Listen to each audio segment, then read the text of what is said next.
The address showed up on page 7 of a 43-page document, in a column of numbers and street names that I had been reading the way you read spreadsheets at 11 at night, which is to say quickly and with partial attention, flagging the ones that needed follow-up. My eye moved to the next line, and then something pulled it back, the way your eye returns to a word you recognize before your mind has caught up to why. Set down my coffee. I read the line again. The loan balance, the default status, the number of days past due. Then I opened a new tab and typed in the address, and the satellite image loaded, and there was the house. Brown shutters, the rose bushes my mother planted in 2003, the oak tree that had dropped acorns on the roof every October for as long as I could remember. My parents' house, on my default list. Before I take you through what I did next, one quick thing. If someone in your family ever told you that you didn't need what they were giving someone else, that you'd be fine without it, that you were the one who didn't require the thing, subscribe so the next story finds you, and tell me in the comments how old you were when you understood what they had actually decided about you. I read every one. Here is the story. All of it. My name is Eva Calloway, and I grew up in Charlotte, North Carolina, in a house on Greystone Drive, with brown shutters and my mother's rose bushes and an oak tree that was older than the neighborhood. I grew up with my parents Roger and Helen, and with my sister Nina, who is 3 years older than me, and who has been, for as long as I can understand the family dynamics clearly enough to describe them, the one my parents organized themselves around. I don't say that as a complaint. I say it as the accurate description of a fact that took me a long time to see clearly, because when you are the child who is not organized around, you often spend a significant portion of your childhood trying to figure out what you are doing wrong, rather than noticing that the allocation is simply the allocation and that you didn't do anything wrong. Nina needed more. That was the truth of it. She was anxious, sensitive, less able to manage uncertainty. She needed reassurance and closeness and structure. And my parents, who loved her genuinely and who gave her what she needed, gradually arranged the family around the providing of it in a way that left me on the outer edge of that arrangement, the one who was fine, the one who didn't require it, the easy one. Being the easy one, I learned early, means you get the easy one's portion, which is less, in most of the things that matter. Less attention on the hard days. Less arrangement of the household around what you might need. Less assumption that you require the things everyone requires. The stability and the belonging and the knowledge that the people responsible for you have thought about your situation with the same care they applied to someone else's. Less house, eventually, on your 18th birthday. I want to be fair to Nina, because I think fairness to her is part of the honest telling of this. Nina did not ask to be the one they organized themselves around. She did not ask for the house. She was not cruel to me or strategic about the arrangement, or even, I think, fully aware of how the arrangement felt from my side, because the person who is on the inside of the family's attention rarely has reason to think carefully about what the outside looks like. She received what she received, and I do not hold that against her. What I hold, and have had to do the work of holding correctly so that it does not distort into something uglier, is the recognition that the family made a decision, and the decision had a winner and a person who got the suitcases. Dinid pamsogindliuaina ninog, insano runs. Graduation was the previous weekend, and the family had one in Anawarm, managed a decent celebration of that, the dinner and the card and the photographs. I was going to community college in the fall, because we did not have money for a 4-year school and I had not gotten enough in scholarships to make it work. I had a job lined up at a real estate management company, because I had figured out by 17 that the thing I was most interested in was property, how it worked, who owned it, what made it worth more or less over time. Not glamorous, not the thing my parents had imagined for their daughters, but mine. What happened on my birthday began the way birthdays begin, when nobody has arranged them particularly. My father made his pancakes with blueberries, the ones he made on special occasions, which I took as a sign that the day was going to be treated as a special occasion. My mother had put a card by my plate. There was a small box wrapped in the silver paper she always used, which turned out to contain a necklace she had found at the shop, downtown, where she bought things she liked when they were reasonable. I said it was beautiful. I meant it. Nina came down late. Nina always came down late, in the unhurried way of someone who understood that the household would pause for her arrival and resume once she was settled. She took the seat my mother had kept warm at the end of the table. She looked at me and said happy birthday in a way that was genuine. Nina was always genuinely warm on occasions like this, and I thought, this is actually going well. It was 10:30 in the morning. I had no idea what was coming. Then my father cleared his throat. This was the tell. He cleared his throat when he had prepared something to say and had practiced saying it. A small physical announcement that what came next had been rehearsed. He said there was something they needed to discuss, something they had been thinking about for some time. He said it carefully, the words arranged to sound reasonable and considered, which is how you know the thing being said has needed to be made to sound reasonable because it is not entirely. The house was going to be put in Nina's name. My mother looked at the table. He said it quickly, the way you say a thing you have rehearsed and want to get through. The house had been in both their names, but they were getting older, and they wanted the asset to transfer simply. And Nina was older, and Nina had always been more attached to the house, and Nina would need the stability of it in a way that, they felt, I did not. They thought I could handle a transition. They thought I was adaptable. And then my mother said the thing she said, in her careful, gentle voice. The voice she used when she was saying something she knew was not entirely fair but had decided to say anyway. She needs stability more than you ever will, Eva. You've always been the strong one.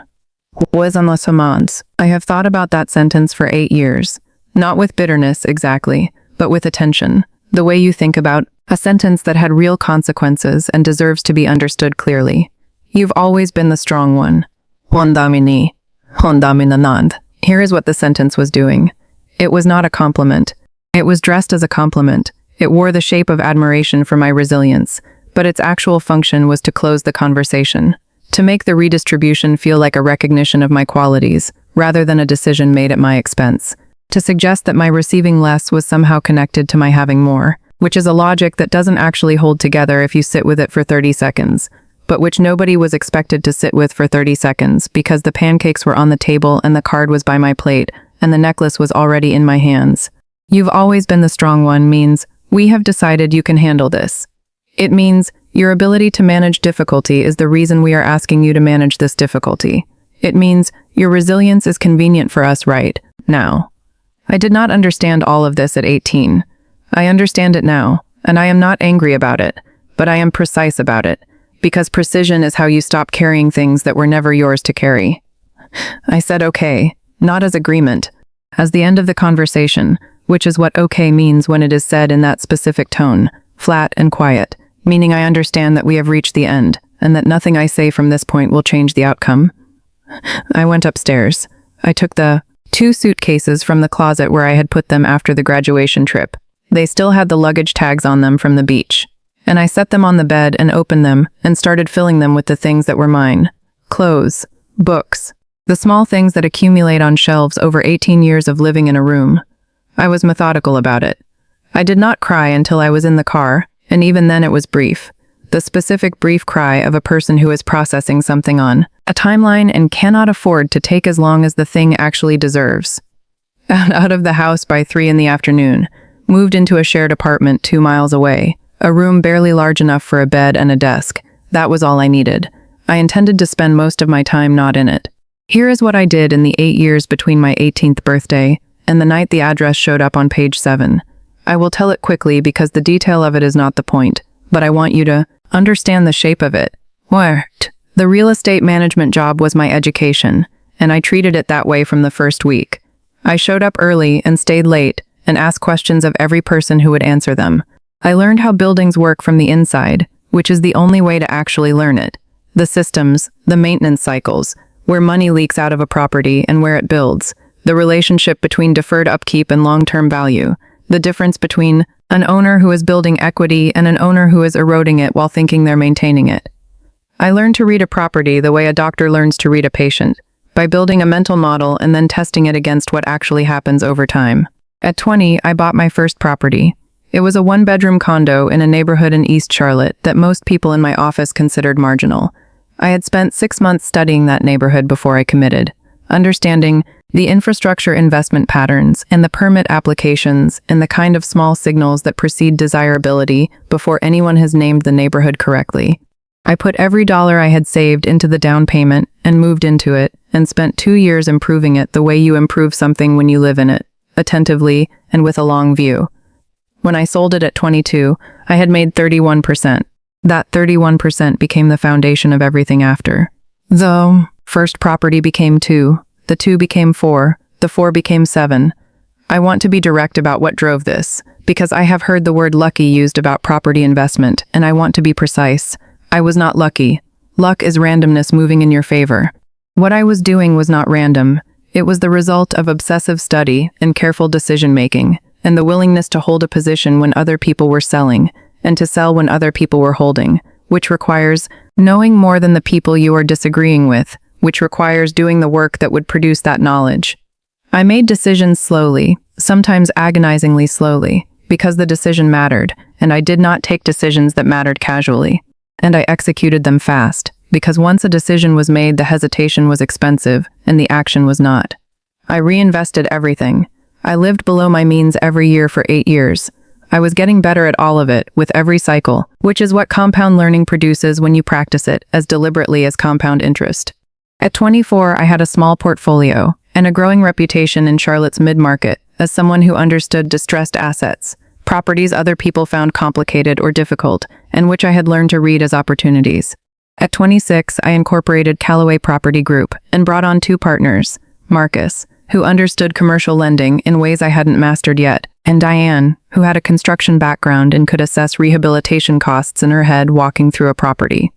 Between the 3 of us, we covered the full picture. By 28, the portfolio was valued at $14 million. Residential, small commercial, across Charlotte and 4 surrounding counties. I did not describe this to anyone in my family during those years, not because I was keeping it secret, because no one had asked. I did not call my parents regularly during those years. I want to be accurate about this because it matters for understanding who I was and what I was doing. I was not punishing them. I was not staging a deliberate withdrawal as a message. I was simply living a life that had no obvious place for the conversations that would have been required for real contact, because real contact would have required saying true things about the birthday and about what I was doing and about what it had cost me to do it, and I was not yet in a place where I could say those things constructively. So I kept the distance and let the time accumulate in it. Nina called occasionally. She called the way someone calls when they understand they are on the better side of an arrangement and want to maintain the relationship without addressing the arrangement, which is a complicated thing to ask of a phone call, but which is what those calls were doing. They were short and warm in a careful way, and we both worked to keep them from going anywhere too real. I understood what she was doing. She was not cruel. She was managing a thing she had not chosen to be in any more than I had chosen to be out of it. My parents sent cards. I sent cards back. I went to the house twice in 8 years, for the occasions that could not be avoided, and left each time with the specific feeling of having visited a place that used to mean something and now was just a house. And then a Thursday night, 11 at night, a 43-page document, page 7, column 3, 4,417 Greystone Drive. My firm had acquired a portfolio of distressed mortgage notes from a regional bank that was restructuring its non-performing loan book. This is a normal transaction in property investment. Banks periodically need to move non-performing assets off their books, and firms like mine buy those notes at a discount and work out the properties. Sometimes that means restructuring the loan with the homeowner. Sometimes it means foreclosure. It depends on the property, the borrower's situation, and what makes economic sense. The portfolio had 41 notes in it, spread across residential and small multifamily properties in the metro area. I had been reviewing the list myself because I wanted to understand exactly what we were acquiring before the deal closed. 2 of the properties overlapped with neighborhoods where we already had holdings, and overlap matters. I was reading through it the way you read a spreadsheet at 11 at night, which is quickly and with partial attention, scanning for the items that required closer inspection, and moving past the ones that didn't. Yeah, I had read through 6 pages, 40 addresses, roughly, column after column of loan balances and default dates and property assessments, and my eye was moving at the pace of someone who has read many spreadsheets and developed the ability to absorb the relevant information without stopping at every line. I was about to turn to page 8. Page 7, column 3, 4th entry from the bottom. I know I read it before I understood I had read it, because my eye had already moved down the column before something pulled it back. The way your eye sometimes stops on a word before your mind has processed why the word is significant. I looked at the line again, the address, the loan balance, the number of days in default, and then I opened a new tab and typed the address into the search bar, and the satellite image loaded, and there was the house I had grown up in. Brown shutters, my mother's rose bushes, the oak tree in the front yard that dropped acorns on the roof every October, and had done so since before I was born. I looked at the satellite image, and then at the spreadsheet line, and then at the satellite image again, and I thought about several things at once, and none of them were small. Here is the question I sat with that night, and here is why I am telling you this story. I was, accidentally, and without any intention or plan, now in a position of significant power over the people who had handed my sister the house keys on my 18th birthday and told me I didn't need stability the way she did. I had not sought this. I had not engineered it. I had bought a portfolio of 41 notes from a bank, and one of those notes happened to be on a house I had grown up in. The fact was the fact, and the fact did not come with instructions about what to do next. I could have done nothing that night and let the process run on its normal timeline. The bank had dispatched a relationship manager to make a courtesy visit to the property before formal proceedings began, standard practice. My parents would have opened the door and received information from a stranger about the status of their defaulted mortgage, and at some point in the subsequent paperwork they might or might not have understood that the note was now held by Callaway Property Group, and at some point in the subsequent paperwork they might or might not have connected Callaway to the daughter who left with 2 suitcases. I could have let that happen. There was a version of me, the version from the afternoon of my 18th birthday, that wanted to let it happen exactly that way. I called them instead. I called at 9 a.m, their time, the next day. My father answered on the second ring, the way he always answered, promptly, with his name, Roger Callaway, like a man who has his life organized. I said it was me. I said I was calling about something serious, and I wanted him to sit down. He said he was already sitting, I told him. I told him about the note acquisition, that my company had purchased a portfolio of distressed mortgage notes from a bank that was restructuring its non-performing loan book, and that when I reviewed the portfolio, his address was in it. I told him that meant my company was now the holder of the note on the house. I told him the note was in default. I told him there were formal proceedings that would have begun on their standard timeline, which would have involved a bank representative knocking on the door, and that I was calling before any of that happened because they were my parents and they deserved to hear it from me first. I told him all of this calmly and in the right order, the way I give difficult information when I want the person receiving it to be able to absorb it, rather than react to it. When I finished, the silence on the line was the kind that comes from a person encountering a situation they have no pre-existing category for. "Eva," he said, just my name, the way your name sounds when someone says it and means, "I need a moment. Take your time," I said. He took it. And then he said he didn't understand how this had happened. I explained the mechanics of note acquisition, that it was a routine transaction, that banks sell portfolios of non-performing loans regularly, that I had bought 41 notes, and his had been one of them. I told him I had not known it was his until I saw the address on the list. "You didn't know?" he said. "I didn't know," I said. "I found out at 11 last night." Another silence, shorter this time. I told him what I was going to do with the note. I was going to restructure it, not forgive it, because forgiveness is a different thing, and I was being honest about what I was and wasn't offering, but restructure it to terms they could manage, a payment plan based on their actual income situation, a realistic path to keeping the house. My company's interests were not best served by foreclosure on a single-family residential property in that neighborhood. The numbers supported restructuring clearly. I was offering what the numbers supported. I was also offering what felt right. Both of those things were true at the same time, and I was not going to pretend one of them wasn't. "Oh, no, I know," I said. "It's a lot to take in." Mean." He stopped, then started in a different place. "When did all of this start?" "The management job started when I was 18. First property at 20. The company at 26. He was quiet again. The kind of quiet that is a person running a calculation and getting an unexpected result. "I didn't know you were interested in all this," he finally said. He meant real estate, the company, the portfolio. And the thing about that sentence is that I believed him. That is its own kind of verdict, and I have made my peace with it. My mother called me the next day. We talked for a long time. What she said belongs only to us, but she cried, and that the cry was the kind that comes from several things at once. Grief for the years, gratitude for the call, something that I think was shame, and something underneath the shame that was more complicated and that I recognized, because it was the same thing I had felt at 18 sitting on my bedroom floor putting things into suitcases. The feeling of having been on the wrong end of a decision made without quite enough consideration of what you actually needed. I thought about that. About my mother at 63, on a phone call with the daughter she had told was the strong one, experiencing something that had the same shape as what I had experienced at 18, being on the wrong end of a decision. The specific quality of that, after all the years. I did not find satisfaction in it. What I found was sadness, which I think is the more honest response and the one worth sitting with, because if the situation had produced satisfaction, that would have meant the 18-year-old was still running things, and I had worked too hard for 8 years to hand the wheel back to the 18-year-old.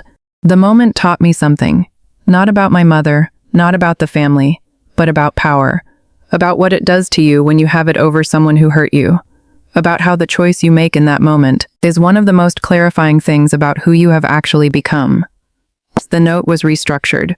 The house is still on Greystone Drive, still with the brown shutters and my mother's rose bushes. Nina lives in it. My parents live nearby, in a smaller place they found when the carrying costs of Greystone became too much before the default. The restructuring arrangement is something I manage at arm's length, handled through the company in the way any note is handled, professionally and on the agreed terms. I have been back to Greystone once since the call, about 3 months after, a Sunday dinner, which was Nina's idea, and which I said yes to because saying no felt like a different kind of decision than I wanted to make. Everyone at the table was careful in the specific way people are careful when something real has happened between them and they are still figuring out where the new lines are. My parents were careful. Nina was careful. I was careful. We ate the food, which my mother had made the way she always made it when she wanted to say something through cooking that she couldn't say out loud. We talked about ordinary things with more attention than ordinary things usually get, because filling space with ordinary things requires effort when the space would otherwise be filled with something more significant. After dinner, when Nina had gone inside and my mother was doing the dishes, my father walked me out to my car. He stood on the driveway with his hands in his coat pockets, and he looked at the yard for a moment. And then he looked at me. "I'm sorry about your birthday," he said. Not, "I'm sorry about the house," or "I'm sorry we underestimated you," or the comprehensive accounting of everything the birthday represented. Just the birthday. The specific day. The keys. And the sentence he and my mother had said, the one about stability and strength, the one I had been thinking about for 8 years.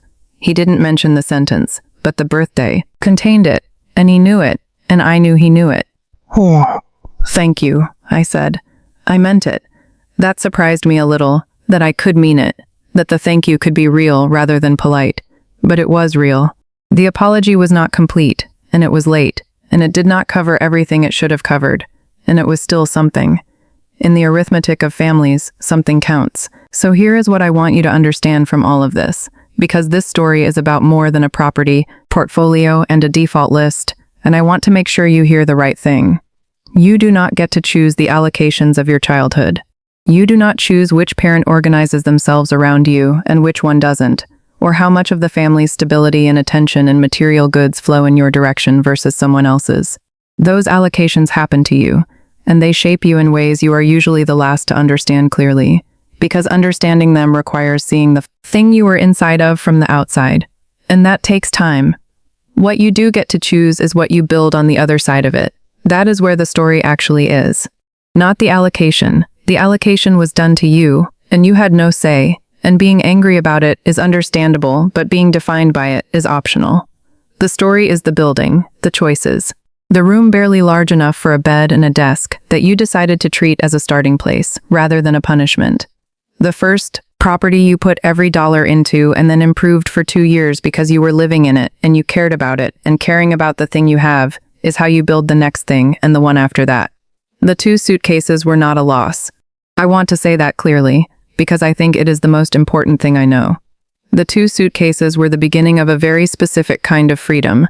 The freedom of a person who has nothing to wait for, no cushion to fall back to, no arrangement to remain inside. That freedom is brutal in the moment. In the room that is barely large enough for a bed and a desk, the freedom feels like its opposite. It feels like exposure, like a thinness in the air around you where support used to be. In the years after, it becomes the engine. I am not saying everyone who gets handed 2 suitcases at 18 builds a $14 million property portfolio. That would be dishonest about the role of discipline, and also about the role of specific circumstances and specific knowledge, and the specific choices that compounded over 8 years into what they compounded into. I am saying that the absence of a safety net, when you decide to treat it as a starting condition rather than a wound, produces a particular kind of urgency that cannot be manufactured any other way. The people who have everything provided tend to build less, because the provision reduces the urgency, and the urgency is the fuel. 2 suitcases was my fuel for 8 years. I am not grateful for the handing of them. I am clear-eyed about what they made possible. I am not saying what happened on my birthday was right. It was not right. The distribution was unequal in ways that were real, and that had real consequences.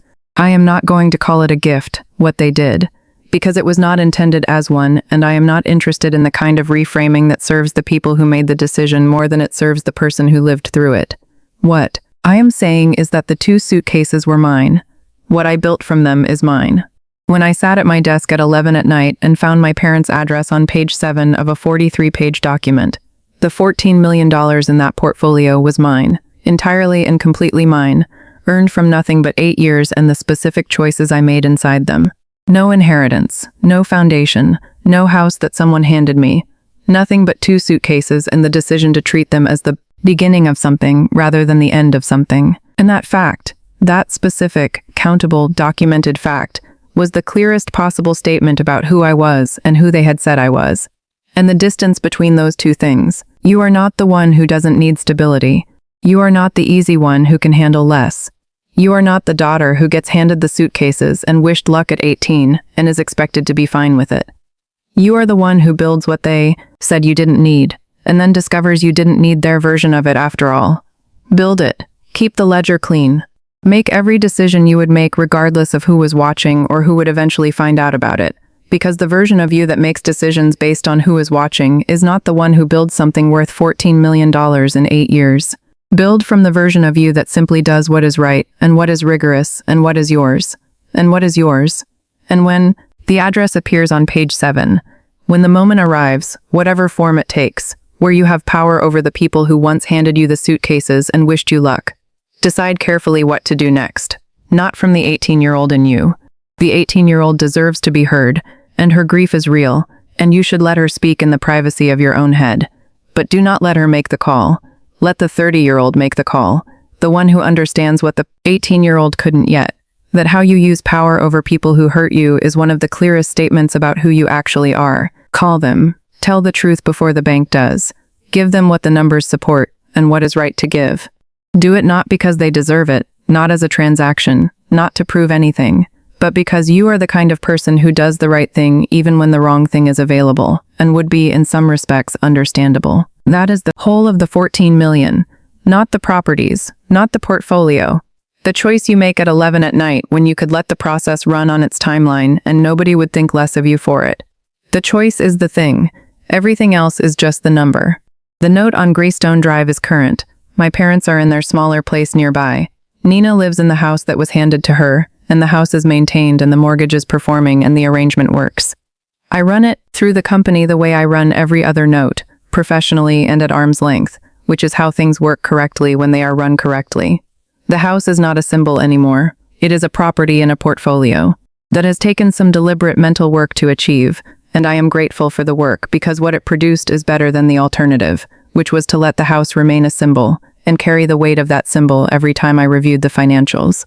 Nudi mi niño, dian sanornas, dan piwam, dan nordinyo miud, diam nan nainon miwamin, dan onona min piwamin nanam dinan monata, miniata, dinanon mandam nod, dinam no minyam, dongun piwam nam nam nonin, dium nonan, danamyo min pinanyo nanam min dimbam naman, damnyo min din min pinmium, dim ninmonmyo nam bantam, danam min pimbin banam, berna min dinyamen, dana nona nan bam nan manam bindam, nan bindam nam nan bam nam banam ban, dan ben men manam min ben manam man maniam dan domem nam bramin banin non danan ban dan ben man bam yan min dan dan ben dan maniam men bem tin dan mik din maniam bin man dan din dan bin ben dan ben dan nam dan nam dim nan pam dan bin dan ben pam dan ben dan nam dan pan nam dan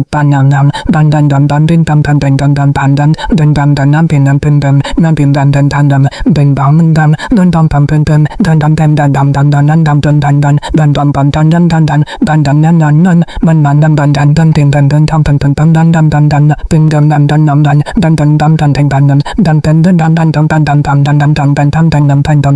Grown steadily since the note acquisition, as it was always going to grow, because the fundamentals were right and the management is consistent.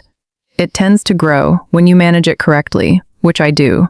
At some point, the numbers stop feeling like anything except numbers, which is when you know you are doing it for the right reasons, not to prove something, not to arrive somewhere, just because building a well-run portfolio is the work, and the work is interesting, and the next property is always asking a question that the previous one didn't ask, and answering the questions is what I am here to do.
I am 30 now with a $14 million portfolio and a father who stood on his driveway and said something about my birthday that was not everything but was the beginning of something.